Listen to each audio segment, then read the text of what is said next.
Hello विद्यार्थियों, कैसे हैं आप लोग। तो चलिए आज की इस वीडियो में BHU CHS कक्षा 9 हिंदी मीडियम की किताब से अरिहंत बुक से, यानी कि जो कि जिस बुक से क्वेश्चन को हल किया जा रहा है, जिस बुक से पढ़ाया जा रहा है वो अरिहंत पब्लिकेशन की है। तो इस अरिहंत बुक से कक्षा 9 में पाठ 3 घातांक एवं करड़ी, इस पाठ की आज शुरुआत होगी। तो इस पाठ में जो है, इस वीडियो में इस पाठ से जो अभ्यास प्रश्नमाला में प्रश्न दिए गए हैं उनको हल किया जाएगा। इस वीडियो में कोई थ्योरी नहीं बताई जाएगी। अगर आप लोग को फिर भी लगता है कि थ्योरी की ज़रूरत है तो नीचे कमेंट बॉक्स में कमेंट करिए और उसके लिए एक अलग से वीडियो बना दी जाएगी जिसमें कि थ्योरी बताया जाएगा। ठीक है, तो अभी फ़िलहाल में इस वीडियो में इसके सवालों को हल किया जाएगा।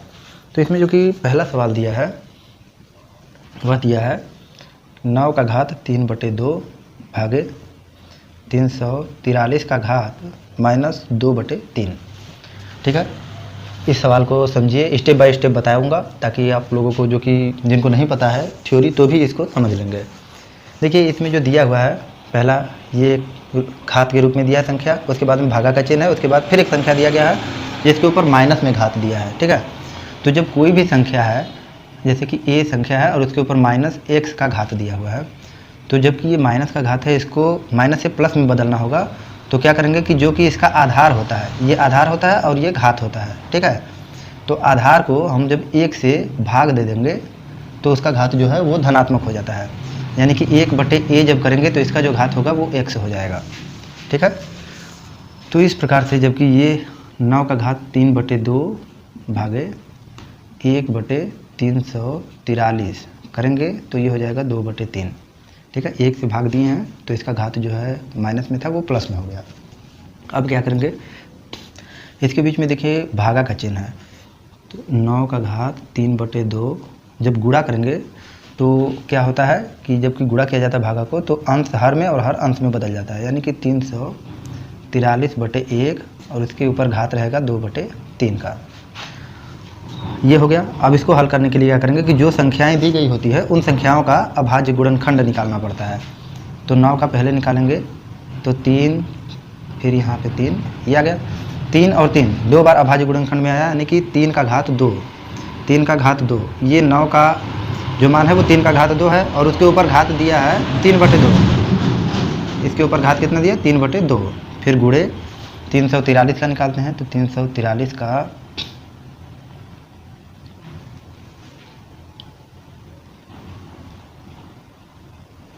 ठीक है 1 2 3, यानी कि 7 के ऊपर घात 3 और उसके ऊपर घात कितना दिया है 2/3। ठीक है, इतना आप लोग को समझ में आ रहा होगा। देखिए जबकि घात के ऊपर घात हो तो उसका गुणा किया जाता है, ये नियम होता है।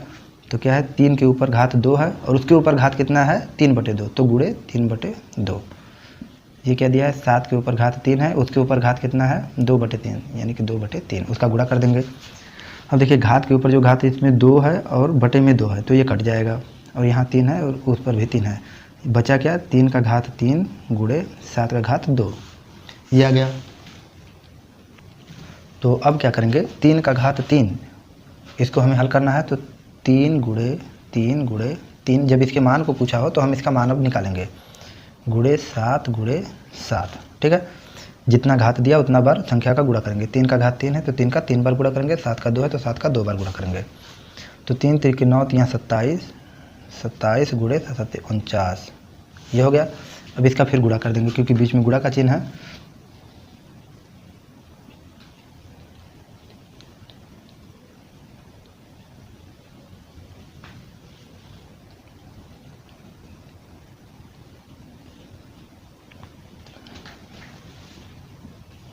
तो ये कितना आ रहा है 1323, ये इस क्वेश्चन का आंसर हो जाएगा। फिर देखिए इसमें का जो कि दूसरा वाला प्रश्न है, दूसरा प्रश्न है कि x का घात a + b और उसके ऊपर घात दिया है a - b। ठीक है, फिर गुणे x का घात b + c और उसके ऊपर घात दिया है b - c, फिर बटे में x का घात a + c और उसके ऊपर घात दिया है a - c। ठीक है, ये सवाल दिया है और इसको हमें हल करना है। तो इसमें देखिए कोई संख्या तो दिया नहीं है कि जिसको हल कर देंगे और उसका वैल्यू पुट कर देंगे उसमें, तो ऐसा कुछ नहीं दिया है। तो इसको किस प्रकार से हल करना है ये समझिए। ये जो x दिया है ये आधार है और a प्लस बी घात है और उसके ऊपर a माइनस बी घात है। तो क्या होता है कि जबकि घात के ऊपर घात हो तो उसका गुणा किया जाता है, यानी कि x का घात a प्लस बी गुणे a माइनस बी। क्यों? क्योंकि घात के ऊपर घात है तो गुणा कर देंगे, फिर गुणे यहाँ पर x आधार है उसके ऊपर क्या घात है b प्लस सी और क्या है ऊपर में उसके ऊपर घात है b माइनस सी। फिर नीचे क्या दिया है x का घात a प्लस सी उसके ऊपर फिर घात दिया है a माइनस सी। ठीक है, ये हो गया। अब क्या करेंगे कि x का घात जो है a प्लस बी और एक ब्रैकेट में गुणा करें चाहे ना करें a माइनस बी। ये किस चीज़ का फार्मूला होता है? देखिए जब एक कोष्ठक में a प्लस बी दूसरे में a माइनस बी हो तो वो होता है a square minus b square का। तो हम इसको यह लिख सकते हैं कि x का घात a square minus b square गुणे x का घात b square minus c square. क्यों? क्योंकि b plus c b minus c ये दिया है, तो यहाँ पर b square minus c square का यहाँ पर सूत्र लगेगा। बटे में नीचे क्या दिया है x का घात a प्लस सी और a माइनस सी, यानी कि a square minus c square. ठीक है, ये हो गया।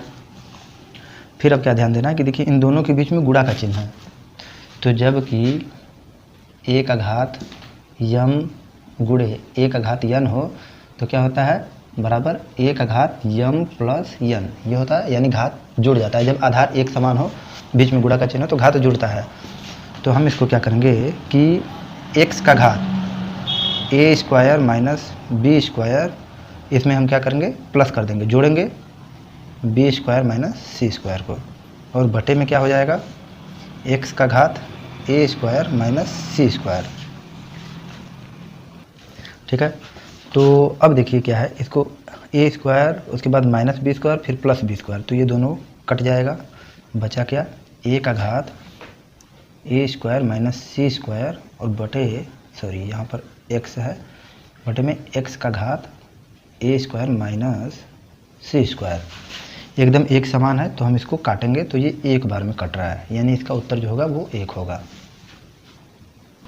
फिर जो इसमें का तीसरा सवाल दिया है वह दिया है कि यदि, तीसरा सवाल क्या दिया है कि यदि 25 का घात x माइनस 3 बराबर 125 का घात 2x माइनस 3 हो तो x का मान क्या होगा।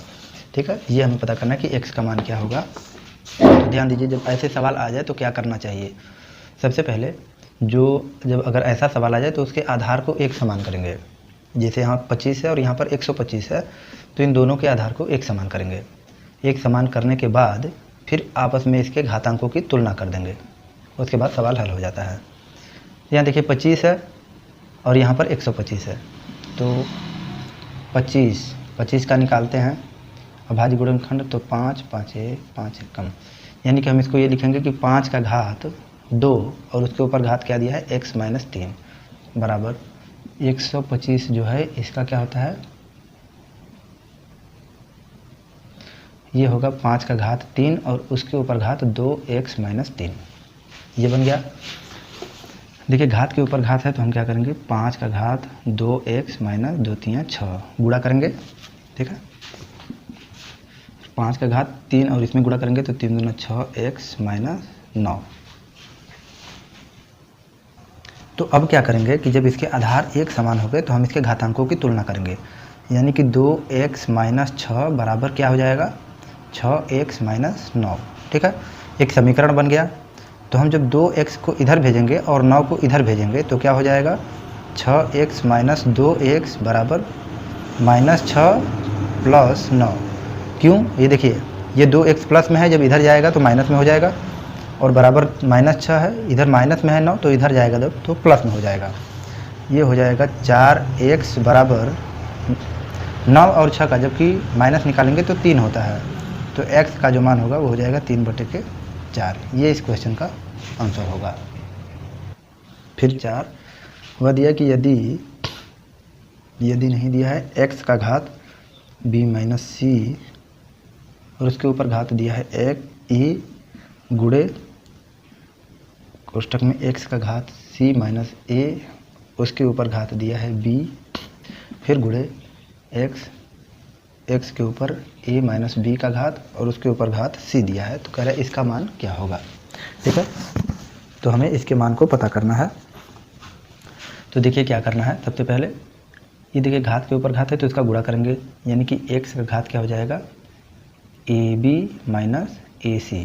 ठीक है, फिर गुणे यहाँ x का घात इनमें गुणा होगा, यानी कि bc माइनस ab, फिर गुणे x का घात ac माइनस bc।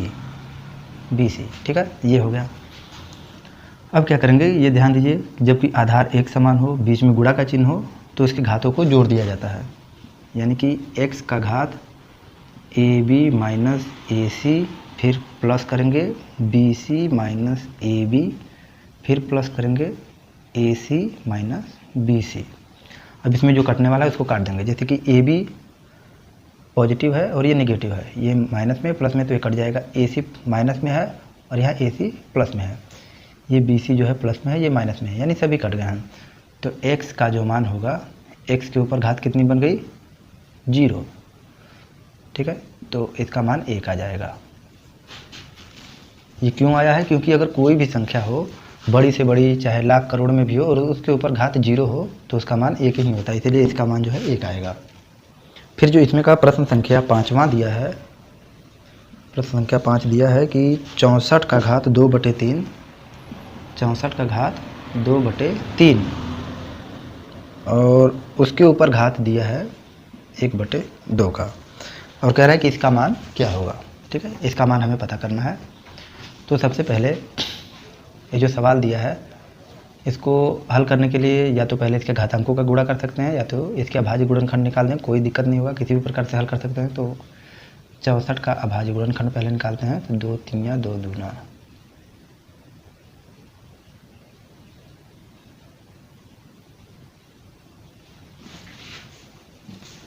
ठीक है।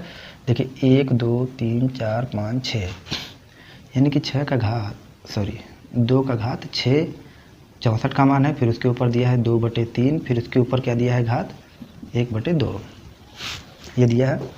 और आप लोग को पता होगा कि जब घात के ऊपर घात हो तो उसका गुणा किया जाता है, यानी कि 2 का घात क्या हो जाएगा 6 गुणे 2/3 गुणे 1/2। देखिए 3 दूना 6, 2 बार में कट गया, और उसके ऊपर फिर ये दिया है 1/2, तो ये कट जाएगा 1 बार में, यानी कि 2 का घात क्या बन जाएगा 2 1 कम 2 1 कम 2 यानी 2। तो 2 का घात 2 है, यानी 2 का 2 बार गुणा करेंगे, 2 गुणे 2, तो ये आ रहा है 4। ये इस क्वेश्चन का आंसर हो जाएगा।